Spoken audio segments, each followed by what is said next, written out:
pistol sings, bang, bang. Some of the coolest designs coming out of the 3D two-way space right now have to do with Mac uppers. And specifically, the ones that I'm finding extra interesting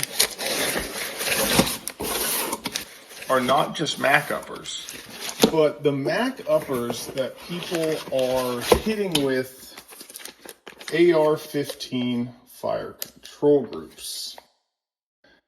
So I asked myself, why are we letting those guys have all the fun? Why don't I design something that also does that?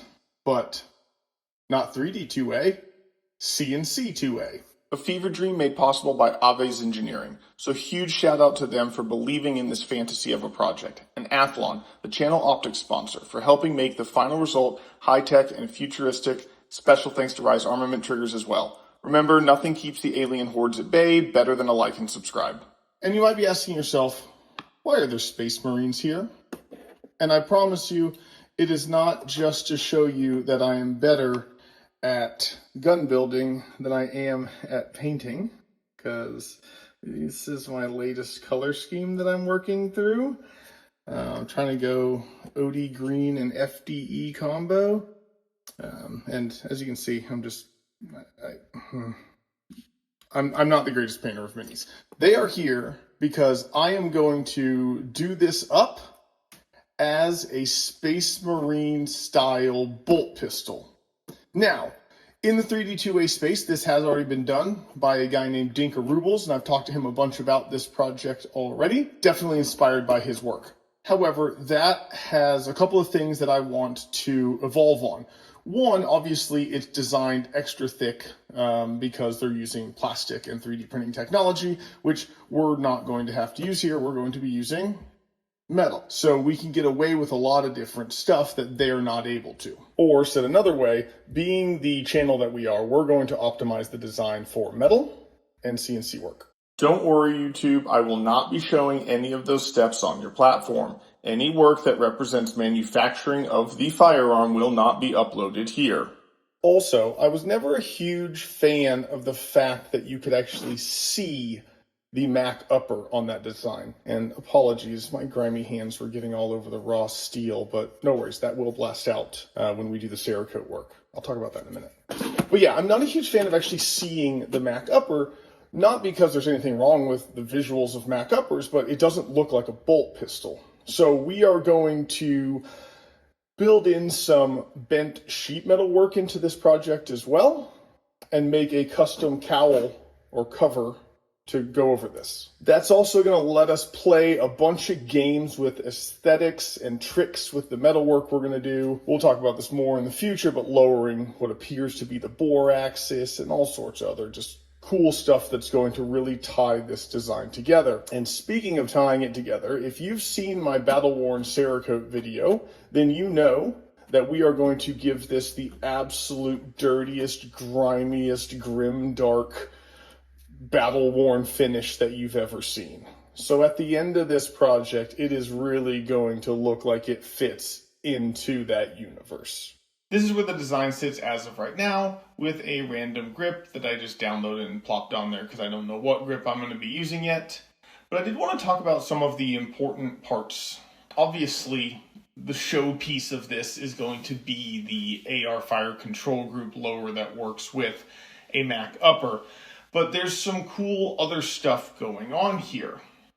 Let's actually talk about a lot of the cool aspects of this design. So I did take some measurements off of some of Unseen Killer's work that allowed me to place the AR fire control group appropriately in relationship to the Mac bolt.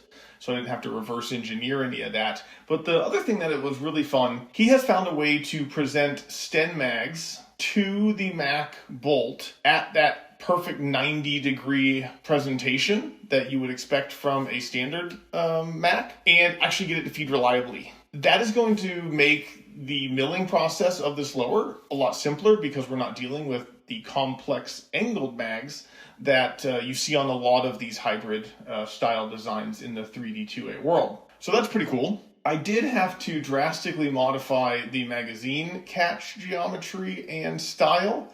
That's going to be fun simply because there just weren't good ways to mill how most of the printed designs were handling that. So that was a fun little project to design.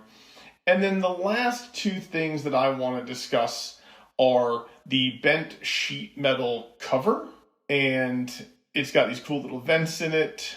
I'll probably put some, say, like brass emblems on the side just to make that like skull with wing kind of look and add some additional colors and materials to this. But I thought that was a cool way to, one, make it seem beefier than it is. So on the original Baby Bolter, you actually saw the Mac upper, and so it looked a little bit diminutive. The other thing that the cover allowed me to do is drastically extend past where the Mac upper ends to, again, create that big, beefy bolter concept aesthetically. And lastly, it also allowed me to put this muzzle device on here.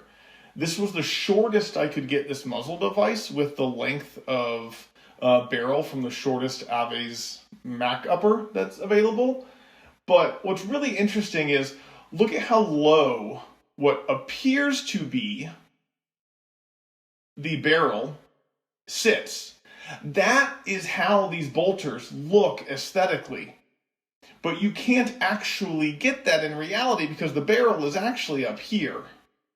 And so the way that I did that is, because these muzzle devices are so artificially large, I could actually offset the muzzle device diameter from the barrel diameter and trick the eye into just thinking that we actually had a low bore axis.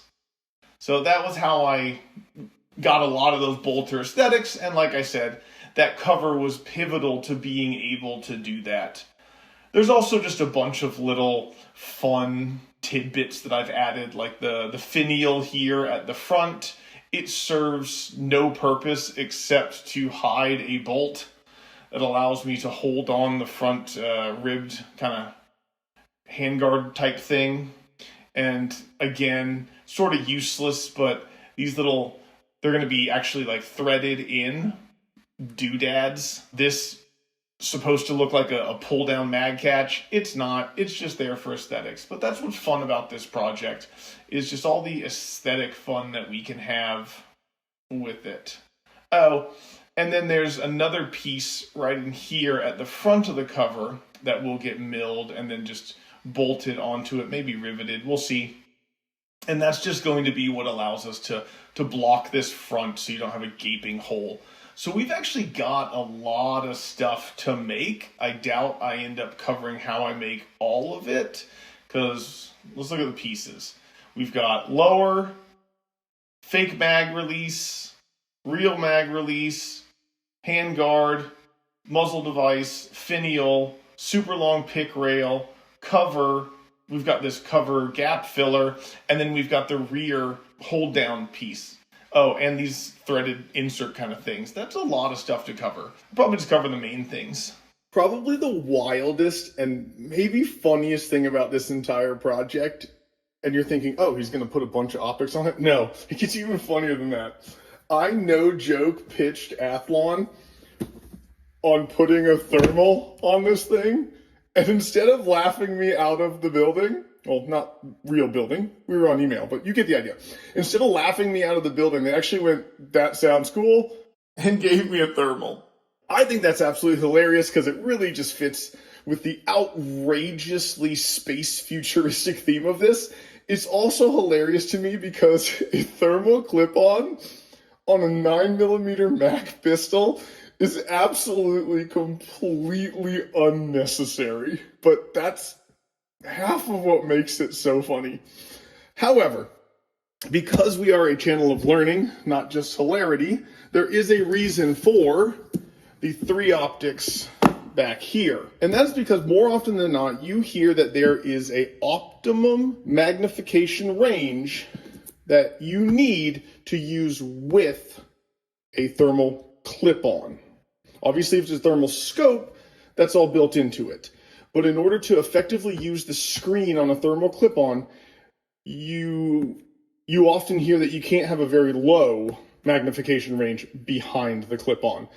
So what we are going to do is we are going to use this as an excuse to play an experiment and find out just what works. So at the low end, we have a red dot. Can we use a red dot, 1x, with a thermal clip-on? What about a 1x prism scope? What likely is the winner based on my research, although again, we are going to try it, is a 3x prism scope is probably going to be the correct place for us to end up for a usable end result. But we'll find out. Lastly, one of the reasons why I am super proud of this particular project is everything that we've done so far has either been a replica of an existing gun or kind of on the fence to being a replica, like we did with that 350 Legend build. It's like, yeah, you can't go buy that off the shelf, but it's still an AR platform lower that we made.